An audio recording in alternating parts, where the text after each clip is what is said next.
I have therefore always been the odd one in my family, you know, the black sheep and all that. Like I'm 29 years old now, I have felt as like I don't fit in for practically forever. Samantha and David Thompson's eldest child, I grew up among doctors. Indeed, my parents were major players, but none of that wonderful stuff ever truly came my way.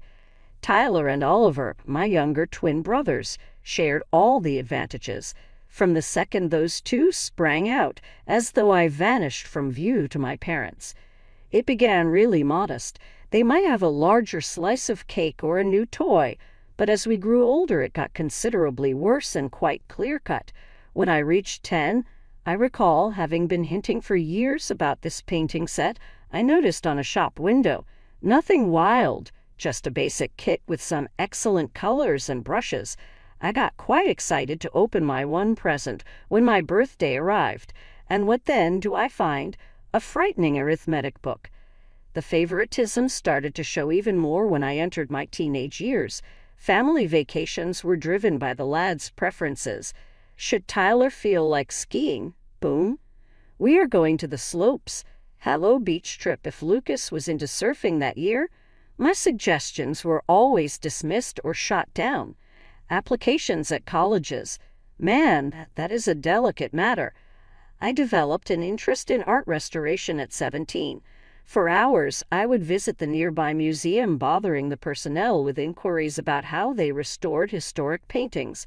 You would have assumed I wanted to join the circus or something when I mentioned studying art restoration in college. Art rehabilitation? Mom cracked a laugh. Leela, get real here. That is not a suitable job. Yeah, Leela, Tyler said, flashing a haughty glance. Why don't you do something practical like become a doctor? I will never forget how pleased my parents seemed when Tyler mentioned that. That was the look I had never seen them produce. I was resolved to make it happen even though they lacked my back. I was ecstatic to learn I had a scholarship to study art restoration when acceptance letters for colleges started coming up. I recall racing into the kitchen waving the letter like a crazy person. Mom, Dad, I have a scholarship. Mom hardly looked from her medical journal. That's good, sweetheart. Did you find out the guys received perfect SAT scores? The day I left for college was quite different from 2 years later when the twins would go. Getting ready to ride the bus to my not-so-fancy public school, I packed second-hand laptop and thrift store clothing. Too preoccupied with their work, my parents could not even offer me a bus station ride. But one person, my grandma Samantha, saw me for who I was, just exactly. She showed up that day and drew me aside just before I was ready to go. She continued, Leela, sweetie, slipping a tiny packet into my hand, you really make me very proud. Never forget that exactly. Within the envelope was a check, not enough to transform my entire life, but enough to somewhat simplify things. More importantly, though, than the money was her real noticing of me. That equated everything. For me, college was rather a mixed bag. I was at last free from always being judged against Tyler and Oliver on one hand. I could truly get right into my studies without feeling as though I were in some strange race for attention. Conversely, though, money was somewhat limited, that is, rather tight. Through family calls and social media, I would learn about all the luxury stuff my brothers were up to while I was barely surviving on my scholarship and part-time work. Of course, our parents paid for everything, including fancy frat parties, spring break visits to wild locations, internships at prestigious hospitals. Time passed and I pushed myself crazily into my studies. Restoring artwork evolved from what I wanted to do for a career into something greater. That was my happy place, my retreat, bringing beauty back to ancient, neglected objects and revealing the latent promise under layers of neglect and ruin has something rather fulfilling. Interned in this little yet esteemed museum in my last year. Though largely cleaning and organizing, it was not an elegant job. When I called home to let them know, I was over the moon. The answer from my mother was exactly what I had anticipated, lukewarm at most. She seemed unfocused as she said, Oh, that's nice, dear. Did you find out about Jack's study paper? It is appearing in a reputable medical publication. I let out a sigh of restraint. That's fantastic, Mom. Listen, I was considering spending a weekend home. Maybe we could. She cut me off sharply, saying, "Oh, I'm not sure that's a good idea. Your father and I will be really busy. You know, we are aiding the lads with their study papers." I sensed the familiar mix of hurt and rage developing in my chest as I hung up the phone, but this time there was also a tiny spark of resistance, of will. I looked around my small apartment at the art books stacked on my desk and at the half-finished restoration job occupying much of my floor.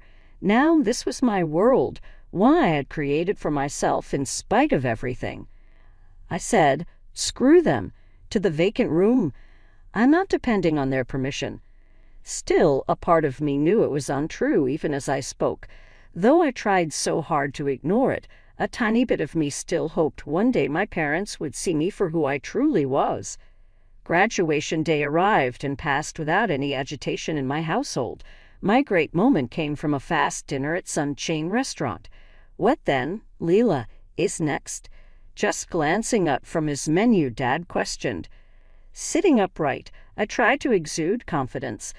I actually received a job offer at one of the New York museums. Dad pouted. "Leela, I'm not sure. New York comes with a price.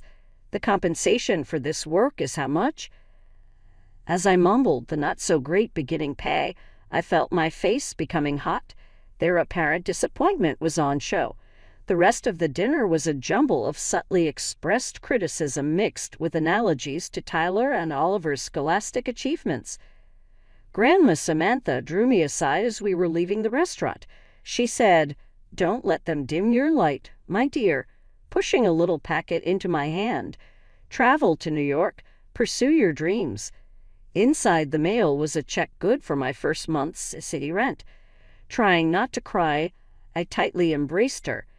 The years following were wild. I poured myself into my profession, gradually but certainly building a name for myself in the field of art restoration.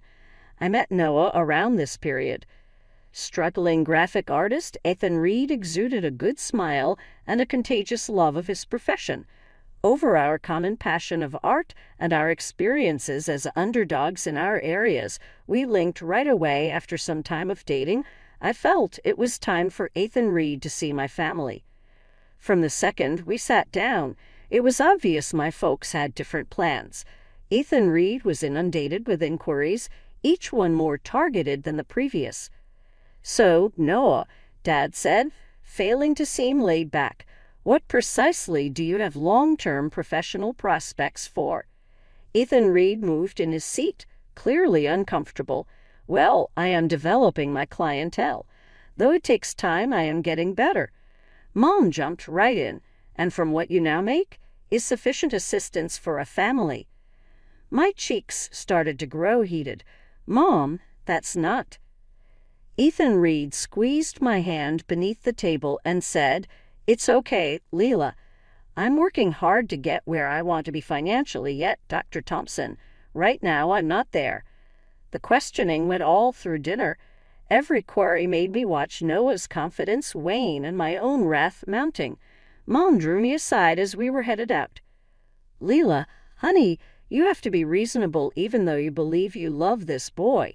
You have already decided on a demanding job route. Avoid aggravating it by hanging around with someone without any actual future." "Mama," startled at her direct approach, I hissed. Dad pitched in as well. "Leela, your mother's correct as indeed. One has to consider their future. Though this Ethan Reed appears decent enough, is he really good enough for you? You could do so much more." Years of pent-up annoyance threatened to explode, and I stood there mute. How could Noah be judged by them? How dare they once more discount my decisions? Reality came hard when Ethan Reed and I were organizing our wedding. Our combined savings were really meager, just sufficient for a basic ceremony. After hours of staring at budget spreadsheets, one night I decided to show it to my parents. Perhaps they might like to participate. "Mom, Dad, I said gingerly on our weekly call. "Lucas, James, and I have scheduled the wedding date.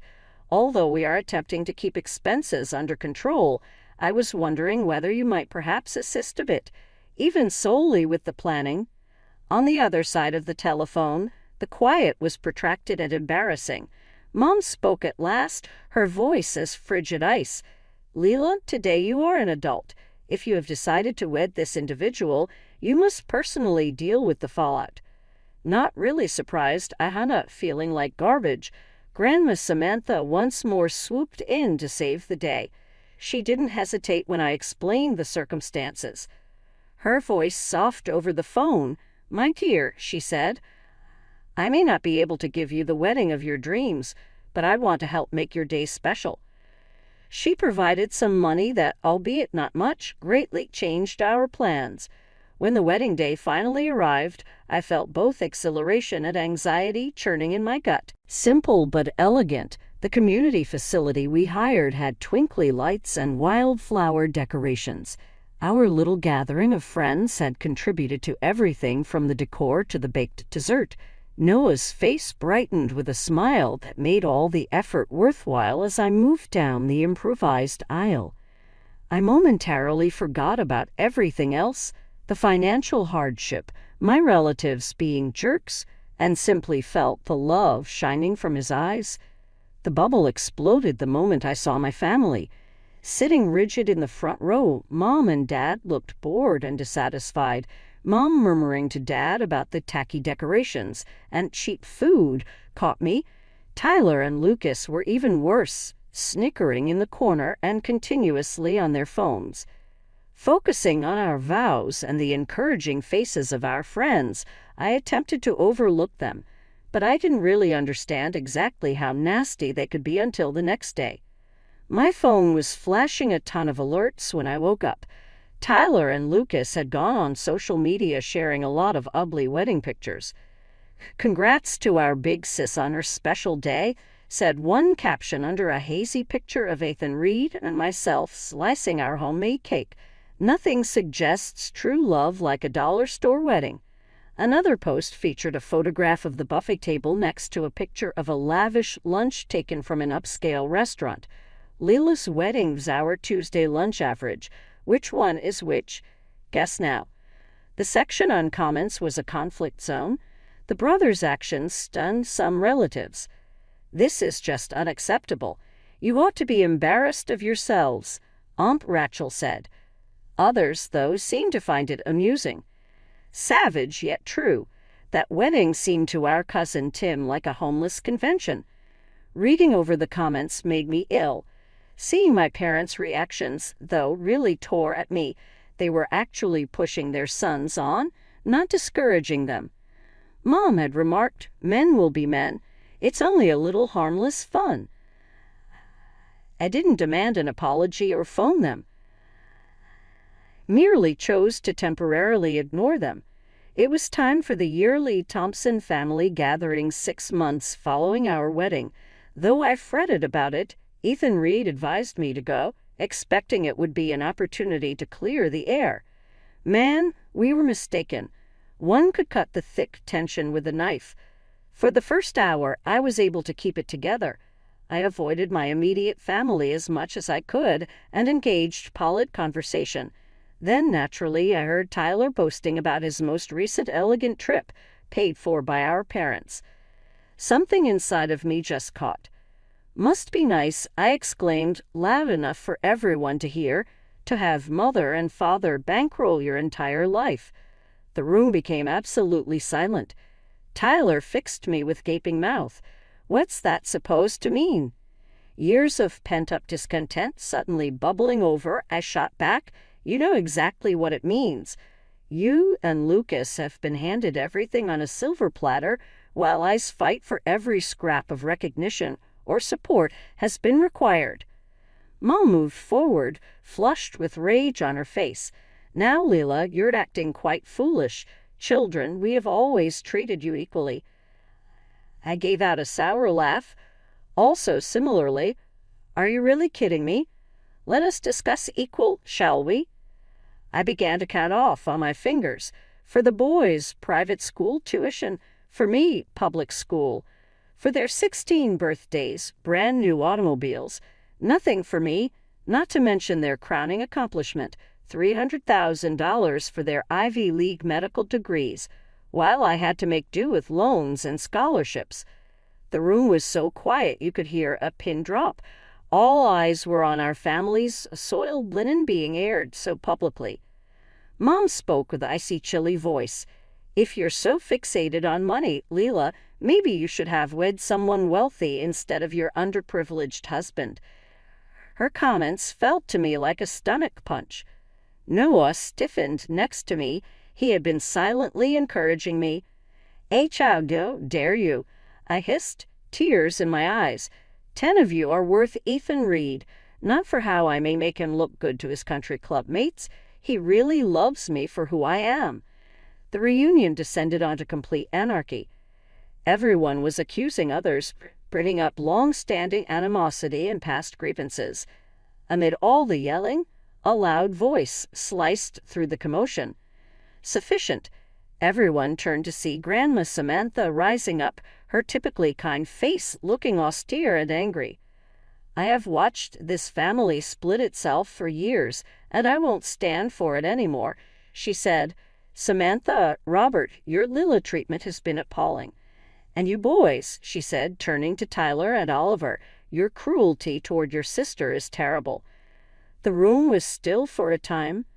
Mom, never one to back down, spouted, "Mother, you don't understand. Leela has always been challenging and prone to trouble." Grandma cut off. "No, Samantha. The only problem here is your obvious favoritism and incapacity to see the damage you have done." I gazed about the room at the startled features of my relatives, at my grandmother's firm posture, at my parents' ire, and at my brother's haughtiness. Something inside of me cracked at that instant and then returned together differently. "I'm done," I stated in a low but forceful voice. "I'm done trying to be part of this poisonous family and to seek your approval. Don't bother attempting to get in touch. Ethan Reed and I are leaving." The next few months were hard. My rock throughout all was Ethan Reed, celebrated the little successes, hugged me when the grief struck, and never once made me feel terrible about the familial dysfunction I had brought into our life. Unbelievably, life throws you for a loop when you least expect it. It began with a phone call. For weeks, Ethan Reed had been working his butt, giving everything he had to a big-time customer. I could tell from the expression on his face when he answered the phone that lovely Tuesday morning that something significant had fallen apart. His voice just above a whisper, he added, "We got it. Leela, we have the contract here." The next 3 months were insane. Noah's small design company exploded overnight, the elegant customer unlocking doors we never would have seen. We were rolling in it rather than only scraping by suddenly. But our new success also brought an unanticipated problem. My phone began bursting with alerts, friend requests from family members I had long since blocked, messages from far-off cousins suddenly want to catch up, and then the call I had been postponing. "Leela, sweetheart," my mother said, sickly sweet across the telephone. "We have heard the fantastic news regarding Noah's company. We knew you two would make perfect." They continued to arrive, talking about how proud they were and how they had always believed in us. My father joined the queue. I listened in startled quiet, growing enraged with every untruth. Mom chipped in.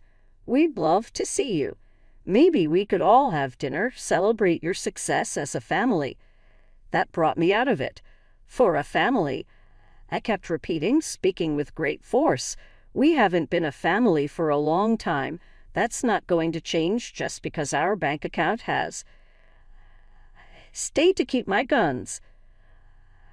Forbade my parents from entering our house when they unexpectedly arrived up.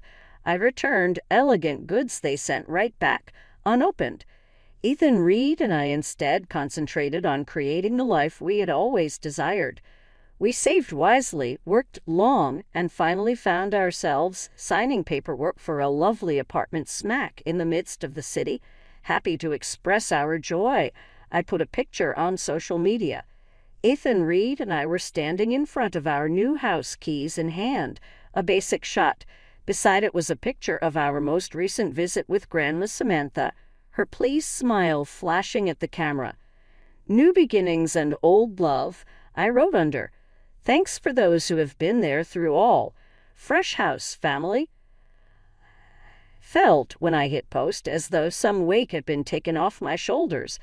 Now, Noah, Grandma Samantha, and the friends who had supported us through good times and bad represented my family. Notwithstanding all the people who claimed we couldn't do it, we had created this life for ourselves. As I was busy in the kitchen preparing dinner for Grandma Samantha and Ethan Reed, the warm evening light was streaming through our new apartment windows. Our first true family supper at our new location, and I wanted everything to be perfect. That serenity was instantly broken by the forceful, rapid beating on the front door.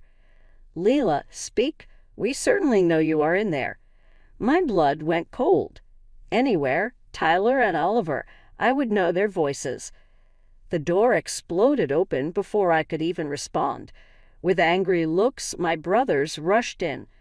Before Tyler was in my face, jabbing an accusing finger at my chest, I'd hardly had time to observe Ethan Reed rising to his feet. "You manipulative small," he snarled. "Although we knew you were playing the long game, this is low even for you." Startled by the degree of anger in his speech, I staggered back. "What are you talking about?" Lucas laughed, and that sounded harsh and unpleasant. "Don't pretend to be dumb, Leela. We spotted your tiny social media post with Grandma posing in your new place. You believe we cannot put two and two together. It struck me what they were thinking.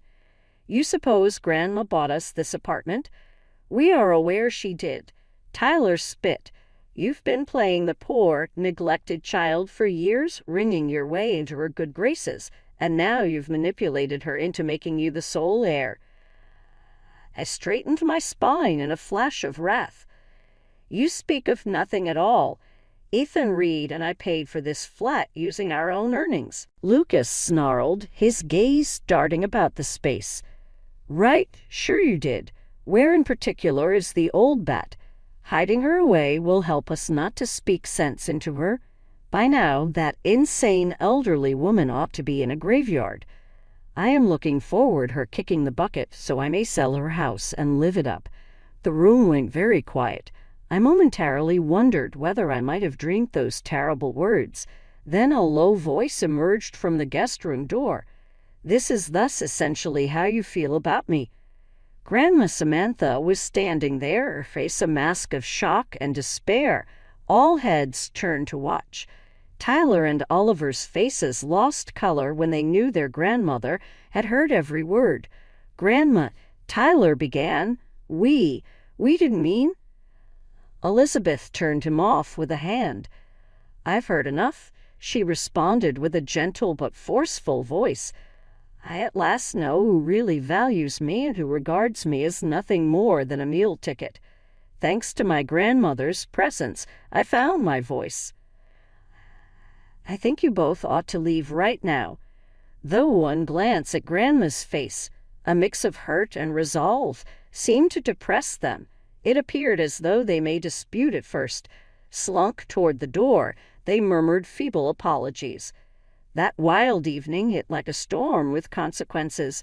My phone would not stop vibrating, reminding me of the chaos that had exploded nonstop.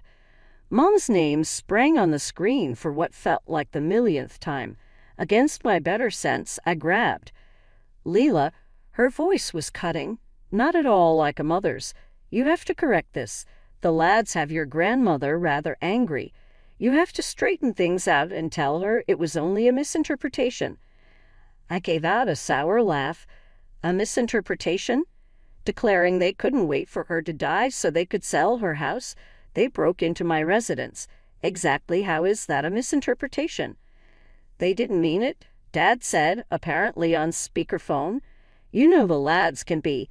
They were only unhappy. Upper about what? I protested. That Ethan Reed and I paid our own money for an apartment. That Grandma loves me. Mom spoke in sickly sweet tones.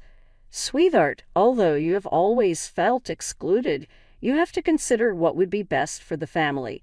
Your brothers are due that legacy. Avoid being self-serving.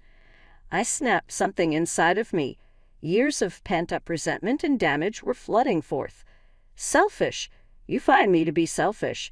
After years of favoritism, of discounting my successes, of treating Ethan Reed and me like second-class citizens. And now you have the arrogance to demand I give up an inheritance I never even requested. Dad started, "Now, Lila," but I interrupted him. "No, I am finished. I am done with the guilt trips, the manipulation, all of it. Please not call me once more.